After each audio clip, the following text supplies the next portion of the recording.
আবারও অস্থির হয়ে উঠেছে নিত্যপণ্যের বাজার। সপ্তাহের ব্যবধানে বেড়েছে মুরগি ও ডিমের দাম। স্বস্তির খবর নেই মাছের বাজারেও। সবজির অবস্থাও একই। বাজার পরিস্থিতি জানাতে এই মুহূর্তে রাজধানীর কারওয়ান বাজারে আছেন রিপোর্টার ফরহাদুর রহমান। সরাসরি যাচ্ছি তার কাছে।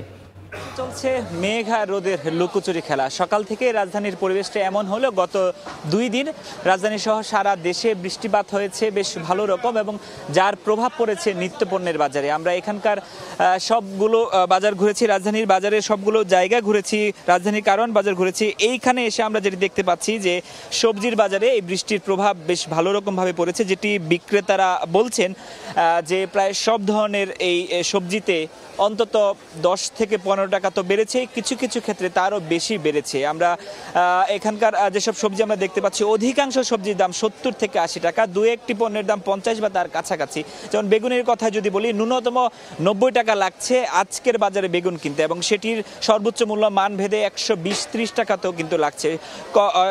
যেটা আছে আমরা দেখতে পাচ্ছি শশা, সেটির দামও 70 থেকে 80 টাকা। শুধুমাত্র পেঁপের দাম কিছুটা কম। এছাড়া টমেটো, গাজর সহ অন্যান্য যেসব পণ্য আছে, অর্থাৎ সবজির বাজারের সকল পণ্যের দাম কিন্তু বেশ ভালো রকমভাবেই বেড়েছে, এবং সেটি বাড়তির প্রবণতার দিকেই আছে। একটু আগে আমরা মাছ বাজারে ছিলাম, এর আগে মুরগির বাজার ছিলাম। মাছ এবং মুরগির বাজারের পরিস্থিতির অনেকটাই এরকম।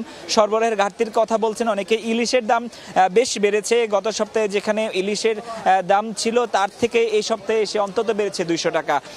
সেটি রফতানির খবরের পর যেই বাড়তির হাওয়াটা লেগেছিল, সেটি মূলত এখনো চলমান রয়েছে।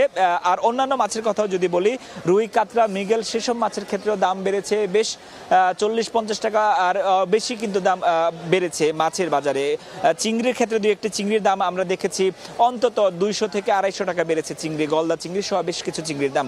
মুরগির বাজারের অবস্থা একই, অর্থাৎ বাড়তির হাওয়া মুরগির বাজারেও আমরা দেখতে পাচ্ছি। মুরগির বাজারে যেটি দেখেছি আমরা, যে গত সপ্তাহের শুরুর দিকে যেখানে ব্রয়লার মুরগি 170 টাকা বিক্রি হয়েছে, আজকে সেই ব্রয়লার মুরগি 185 টাকা 90 টাকার মতন বিক্রি হয়েছে। মাঝে 180 টাকা 2-3 দিন ছিল, 150 টাকার মতো বিক্রি হয়েছে। আজকে সেটি কিন্তু বেড়ে গিয়ে দাঁড়িয়েছে 190 টাকা। এবং একই সাথে সোনালী মুরগির দামও কিন্তু বেড়েছে, যেটি আমরা দেখতে পাচ্ছি যে সোনালী মুরগির ক্ষেত্রে অন্তত 10 টাকা বেড়েছে। দেশি মুরগির ক্ষেত্রে সবচেয়ে বেশি বেড়েছে, অন্তত 40 টাকা বেড়েছে দেশি মুরগির দাম। তো সব মিলিয়ে বাজার পরিস্থিতি অনেকটাই উত্তপ্ত, প্রতিটা পণ্যের দাম কিন্তু বাড়তির দিকে। তো রাজধানীর কারওয়ান বাজার থেকে এই ছিল আমার কাছে সবশেষ পরিস্থিতি।